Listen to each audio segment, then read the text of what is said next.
High guys, good evening and welcome back to another vlog. Good evening, कारण सकाळी मला morning shift होती 2 वाजेपर्यंत आणि मला ऑफिसवरनं घरी यायला जवळपास 4 वाजले.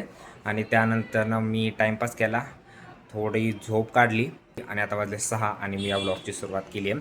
सकाळी मी अराऊंड 4:15ला उठलो होतो, त्याच्यामुळे मला इतकी झोप येत होती. तर ऑफिस सुटल्यानंतरनं जेवण आणि त्याच्यानंतरनं झोप, त्यामुळं आज मला व्लॉग स्टार्ट करायला इतका उशीर झाला आहे. आणि त्याच्यात मला आविष्कारचा आता फोन आला होता, अरे माझं एक पार्सल आलं आहे, तेवढं रिसिव्ह कर. मी यांचं लिटरली डिलिव्हरी बॉय झालो आहे.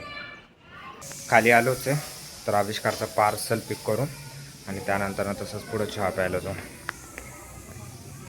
ये हे शायद.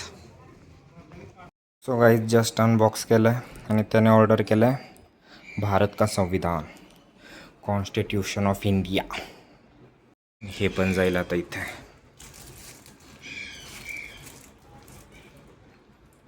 पटलं नाही पाहिजे.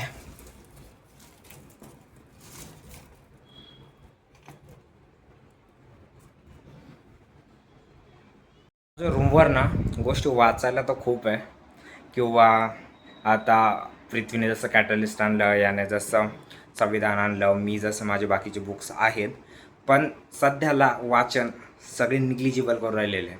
असं मी म्हणत नाही की करत कोणीच नाही, पण लिटरली दिवसातून 5-5 किंवा 10-10 मिनिट घेऊन बसता, 1-1, 2-2 पेजेस वाचून सोडून देता. माझ्यासारख्याने तर बुक्स घेऊन ठेवलेत. असं नाही मी वाचत नव्हतो, वाचत होतो, पण बंद पडलं तर बंदच पडलं आहे.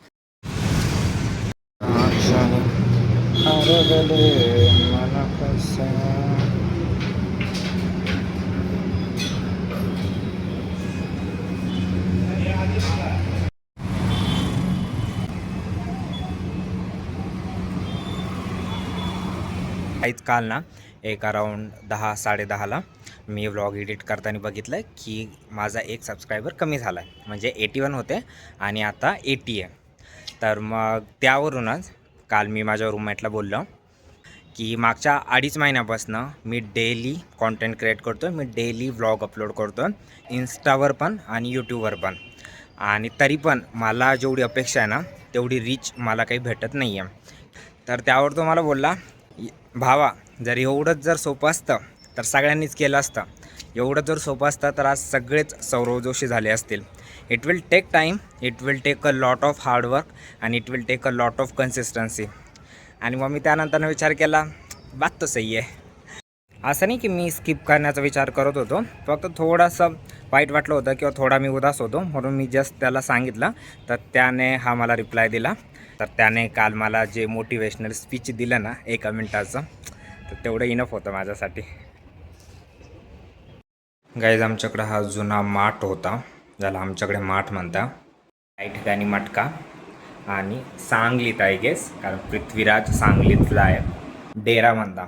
ॲक्च्युली झालं असं होतं की पृथ्वी मला त्या दिवशी बोलला की आपण ना उन्हाळा चालू झाला आहे तर एक डेरा घेऊ. म्हटलं काय घेऊ? तो म्हणे डेरा डेरा. म्हटलं तेच तेच काय काय असतं ते? मग तो म्हणे का रे मातीचं नसतं का मटका, त्याच्यात पाणी गार होतं. म्हटलं माठ म्हणायचं आहे का तुला? तर तो म्हणे हां, म्हणजे तुमच्याकडे माठ म्हणता, आमच्या तिकडे डेरा म्हणता.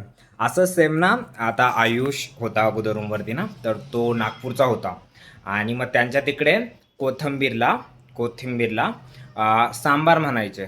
आय डोंट नो माझं प्रोनाऊन्सिएशन बरोबर आहे, सांबार, बट असं काहीतरी म्हणायचं. तर मग भाई म्हटलं महाराष्ट्रात एकाच याला किती वेगळे शब्द आहे किंवा किती वेगळ्या नावांनी म्हटलं जातं एका सिम्पल गोष्टीला. सो या guys, that's it for the day. Actually आज 7-7:30 नंतर बराच वेळ माझ्या स्कूल आणि कॉलेजच्या मित्रांसोबत फोनवर बोलण्यातच गेला. आयुष आला होता मध्ये, त्याचं जे रूमवरती जे थोडंफार सामान बाकी होतं ते घेऊन जायला आणि मग त्यानंतर जेवण.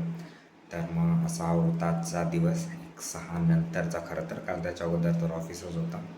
तर मग भेटूयात उद्याच्या व्लॉगमध्ये. तोपर्यंत आपल्या चॅनलला सबस्क्राईब करा. Bye bye, good night.